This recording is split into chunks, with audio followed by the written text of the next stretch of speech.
Similar thoughts, although with a different perspective, were going through the minds of the civic leaders of Ankh-Morpork when, next morning, each received a short note bidding them to be at the palace for a working lunch by order. It didn't say whose order, or they noted whose lunch. Now they were assembled in the antechamber, and there had been changes. It had never been what you might call a select place. The patrician had always felt that if you made people comfortable, they might want to stay. The furniture had been a few very elderly chairs, and around the walls, portraits of earlier city rulers holding scrolls and things. The chairs were still there. The portraits were not. Or rather, the stained and cracked canvases were piled in a corner, but the gilt frames were gone. The counselors tried to avoid one another's faces and sat tapping their fingers on their knees. Finally, a couple of very worried-looking servants opened the doors to the main hall. Lupin once lurched through. Most of the counselors had been up all night anyway, trying to formulate some kind of policy vis-a-vis dragons, but once looked as though he hadn't been to sleep in years. His face was the color of a fermented dishcloth. Never particularly well padded, he now looked like something out of a pyramid. "Ah," he intoned. "Good. Are you all here? Then perhaps you would step this way, gentlemen." Said the head thief. "The note mentioned lunch?" "Yes," said Once. "With the dragon?" "Good grief, you don't think it would eat you, do you?" said Once. "What an idea!" "Never crossed me mind," said the head thief, relief blowing from his ears like steam. "The very idea! Ha ha! Ha ha!" said the chief merchant. "Ho ho!" said the head assassin. "The very idea!"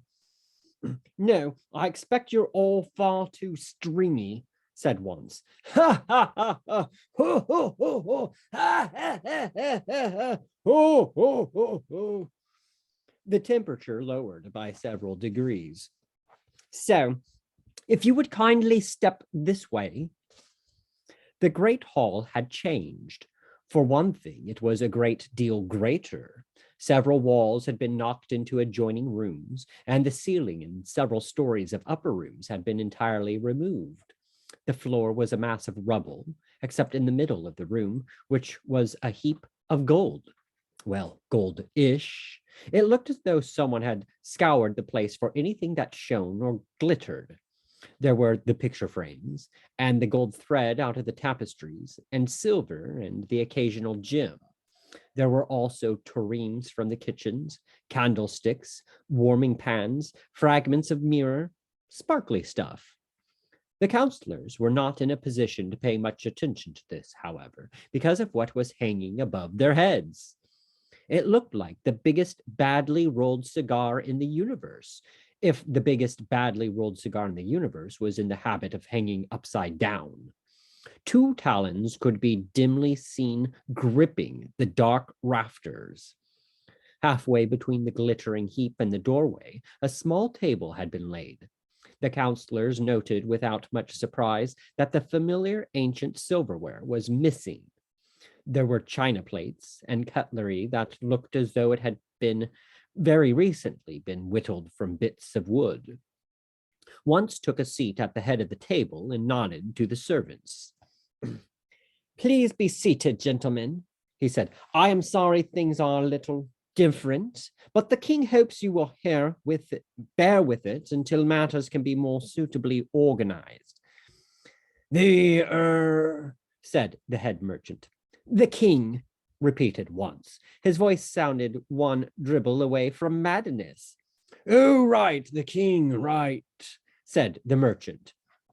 From where he was sitting, he had a good view of the big hanging thing. There seemed to be some movement there, some trembling in the great folds that wrapped it. "Long life to him, I say," he added quickly. The first course was soup with dumplings in it. Once didn't have any. The rest of them ate in a terrified silence, broken only by the dull chiming of wood on china. There are certain matters of decree to which the king feels your assent would be welcome, said Once, eventually. A pure formality, of course, and I am sorry to bother you with such petty detail. The big bundle appeared to sway in the breeze. No trouble at all, squeaked the head thief. The king graciously desires it to be known, said Once, that it would be pleased to receive coronation gifts from the population at large. Nothing complex, of course. Simply any precious metals or gems they might have by them and can easily spare. I should stress, by the way, that this is by no means compulsory. Such generosity as he is confident of expecting should be an entirely voluntary act. The chief assassin looked sadly at the rings on his fingers and sighed. The head merchant was already resignedly unshipping his gilt chain of office from around his neck.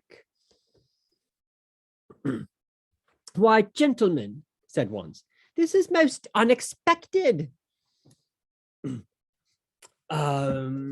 Said the Arch-Chancellor of Unseen University. You will be, that is, I am sure the king is aware that traditionally the university is exempt from all city levies and taxes. He stifled a yawn. The wizards had spent the night directing their best spells against the dragon. It was like punching fog. My dear sir, this is no levy, protested Once. I hope that nothing I have said would lead you to expect anything like that. Oh, no, no, any tribute should be, as I said, entirely voluntary. I hope that is absolutely clear. As crystal, said the head assassin, glaring at the old wizard. And these entirely voluntary tributes we are about to make, they go on the hold, said Once. Ah. While I am positive the people of the city will be very generous indeed once they fully understand the situation, said the head merchant, I am sure the king will understand that there is very little gold in Ankh-Morpork. Good point, said Once. However, the king intends to pursue a vigorous and dynamic foreign policy which should remedy matters. Ah, the counselors chorused, rather more enthusiastically this time. For example, Once went on, the king feels that our legitimate interests in Quirm, Stolant, Pseudopolis, and Salt have been very seriously compromised in recent centuries. This will be speedily corrected, and, gentlemen, I can assure you that treasure will positively flow into the city from those anxious to enjoy the king's protection. The head assassin glanced at the hoard. A very definite idea formed in his mind as to where all that treasure would end up.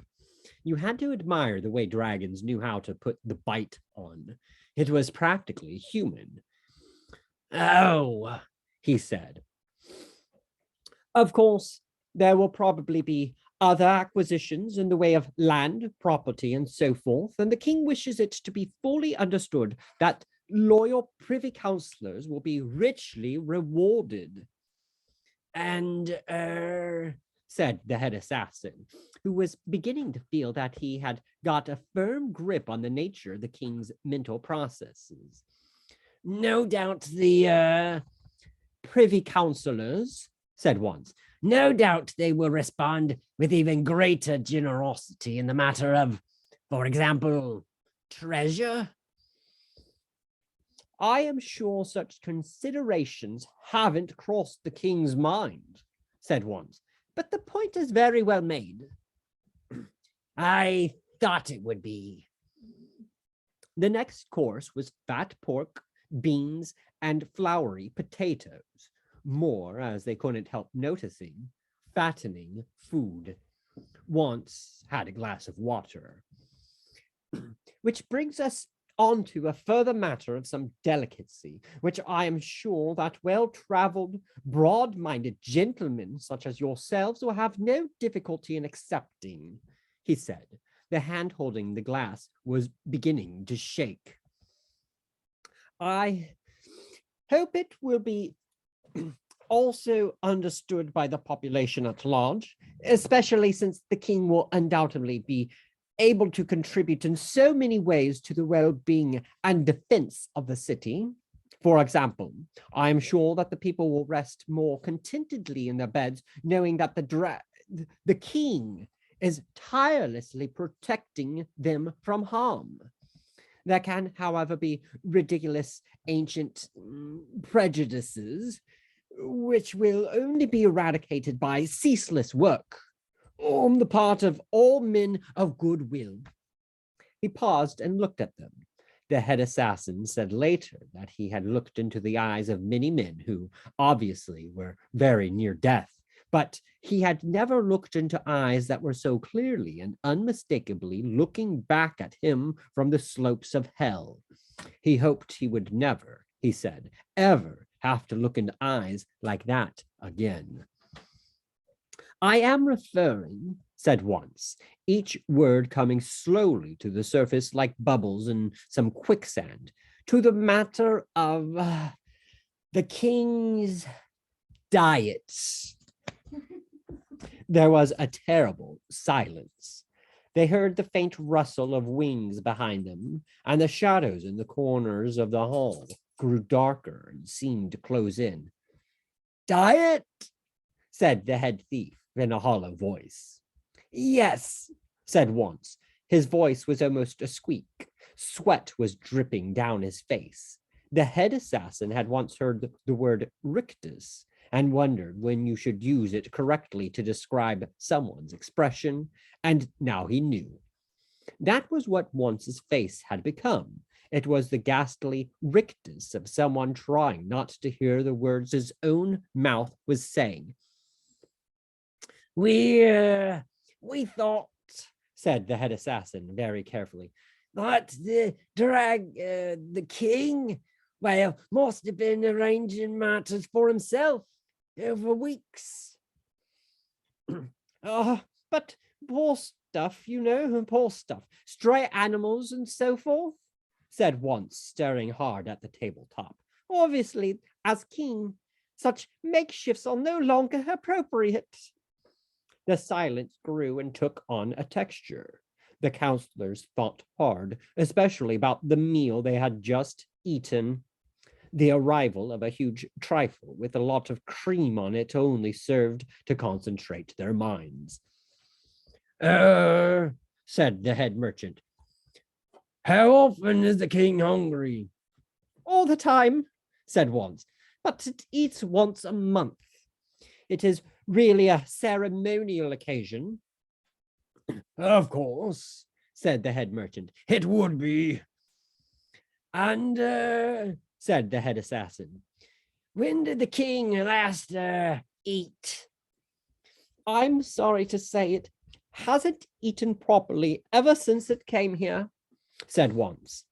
Oh, you must understand, said Once, fiddling desperately with his wooden cutlery, that merely waylaying people like some common assassin. Excuse me, the head assassin began. Some common murderer, I mean. There is no satisfaction there. The whole essence of the king's feeding is that it should be, well, an act of bonding between king and subjects.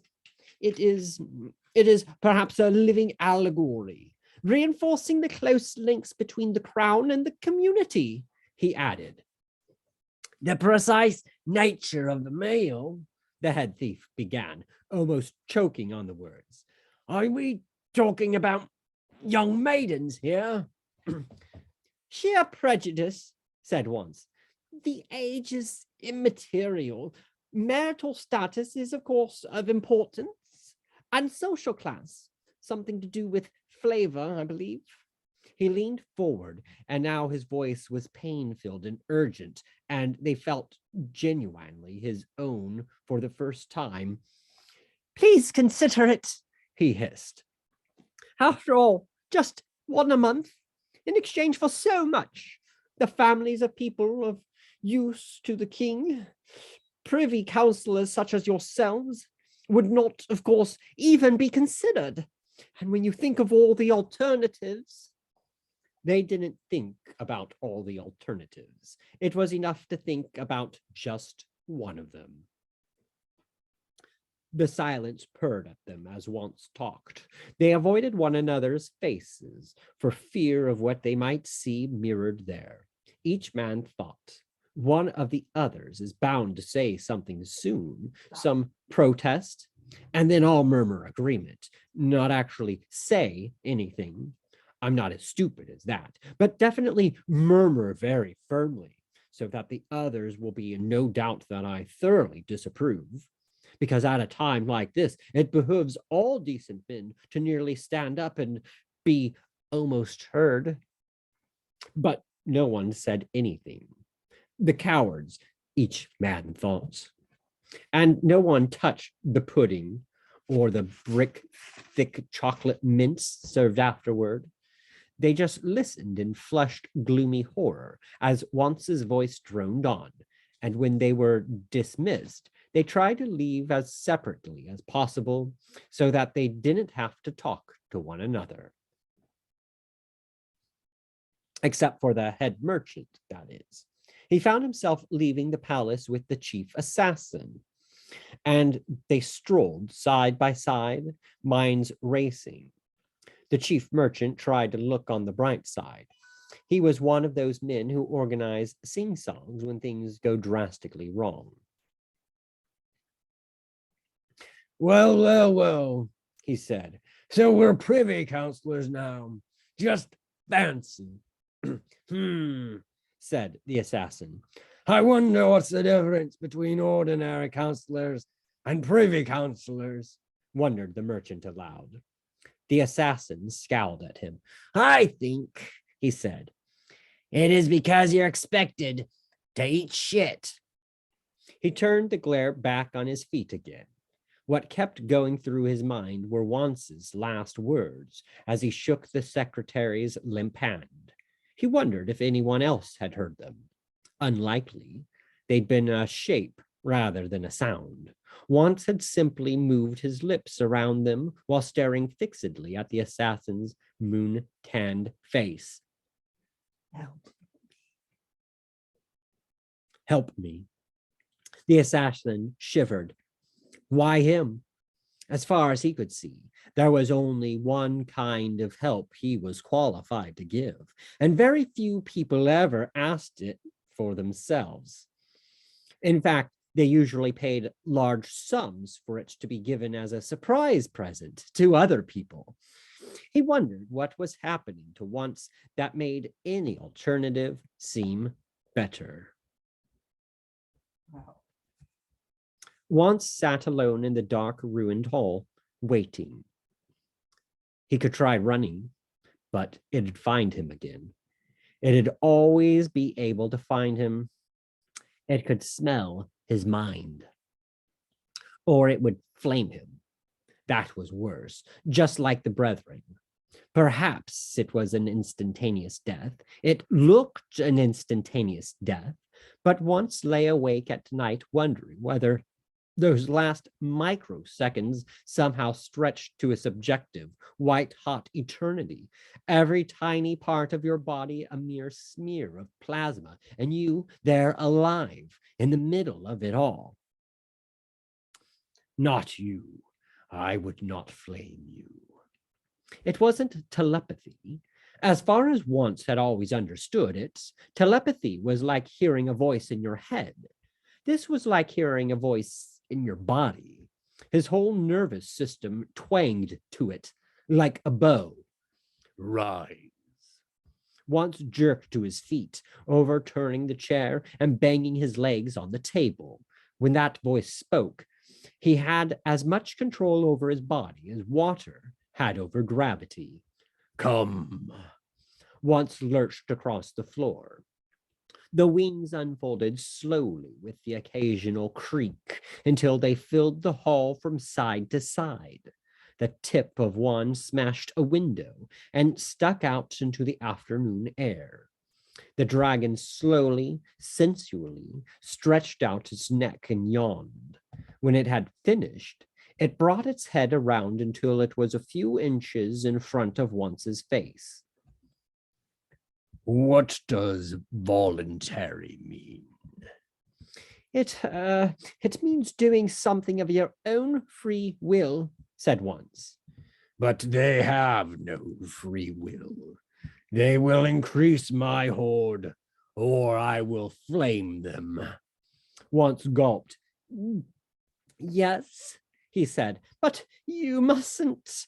The silent roar of fury spun him around. There is nothing I mustn't. No, squeaked Once, clutching his head. I didn't mean that. Believe me, this way is better, that's all. Better and safer. None can defeat me. This is certainly the case. None can control me. Once flung up his finger-spread hands in a conciliatory fashion. Of course, he said. But there are ways and ways, you know. Ways and ways. All the roaring and flaming you see, you don't need it. Foolish ape! How else can I make them do my bidding? Once put his hands behind his back. They'll do it of their own free will, he said. And in time, they'll come to believe it was their own idea. It'll be a tradition. Take it from me, we humans are adaptable creatures. The dragon gave him a long, blank stare. In fact, said Once, trying to keep the trembling out of his voice, before too long, if someone comes along and tells them that a dragon king is a bad idea, they'll kill him themselves.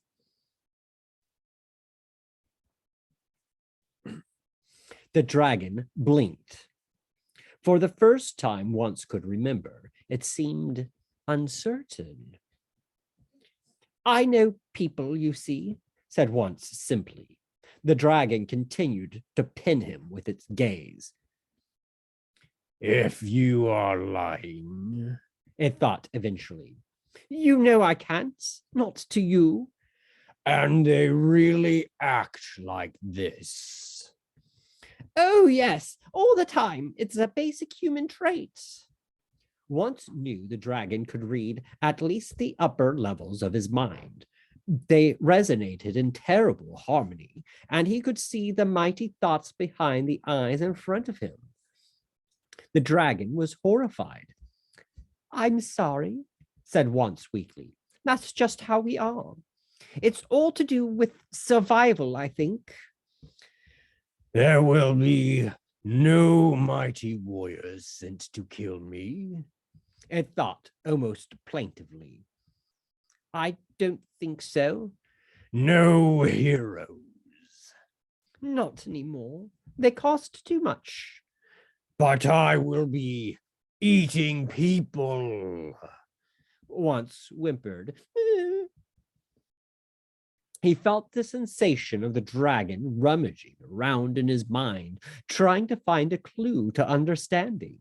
He half saw, half sensed the flicker of random images of dragons of the mythical age of reptiles, and here he felt the dragon's genuine astonishment of some of the less commendable areas of a human history, which were most of it. And after the astonishment came the baffled anger. There was practically nothing the dragon could do to people that they had not, sooner or later, tried on one another, often with enthusiasm. You have the effrontery to be squeamish, it thought at him. But we are dragons. We were supposed to be cruel, cunning, heartless, and terrible. But this much I can tell you, you ape. The great The great face pressed even closer, so that Once was staring into the pitiless depths of his eyes. We never burned and tortured and ripped one another apart and called it morality. The dragon stretched its wings again, once or twice, and then dropped heavily onto the tawdry assortment of mildly precious things. Its claws scrabbled at the pile. It sneered. A three-legged lizard won't hoard this lot, It thought. There will be better things, whispered Once, temporarily relieved at the change in direction. There had better be. Can I? Once hesitated. Can I ask you a question? Ask. You don't need to eat people, surely.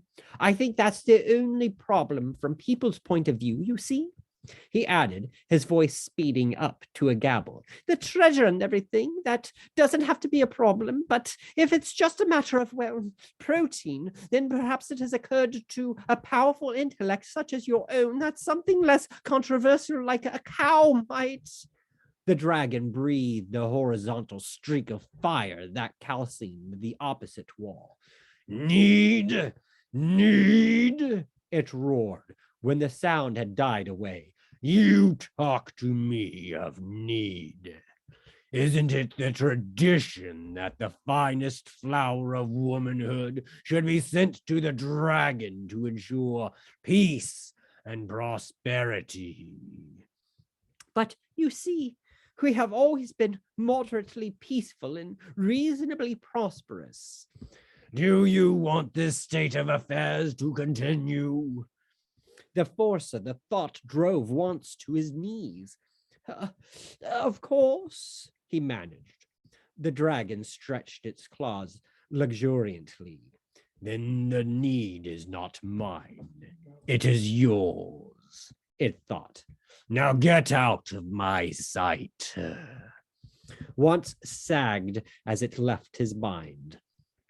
The dragon slithered over the cut price hoard, leapt up onto the ledge of one of the hall's big windows, and smashed the stained glass with its head. The multicolored image of a city father cascaded onto the other debris below. The long neck stretched out into the early evening air and turned like a seeking needle. Lights were coming on across the city. The sound of 1,000,000 people being alive made a muted, deep thrumming. The dragon breathed deeply, joyfully. Then it hauled the rest of its body onto the ledge, shouldered the remains of the window's frame aside, and leapt into the sky.